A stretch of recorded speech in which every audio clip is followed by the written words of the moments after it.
The news about Drew McIntyre testing positive for COVID-19 shook the WWE and the fans hours before Raw went on air.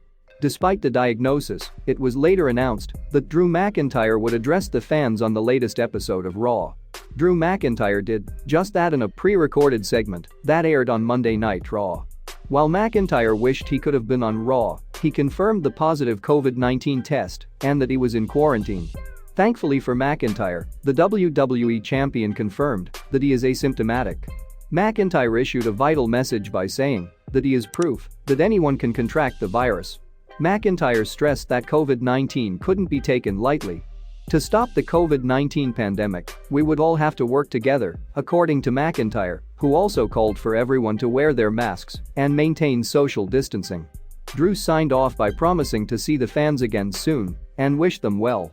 Drew McIntyre's first message since testing positive for COVID-19 was essentially a PSA from the WWE regarding the dreaded virus.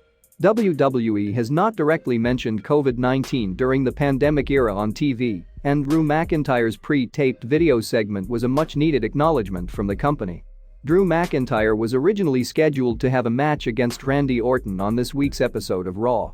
The two-time WWE champion was pulled from the show, and WWE would later announce the TV return of Triple H. Drew McIntyre hasn't shown any symptoms, and he expects to be back sooner rather than later.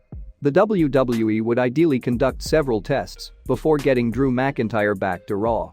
In the meantime, it would be interesting to see how WWE continues the build-up for the McIntyre vs. Goldberg Royal Rumble match in the champion's absence.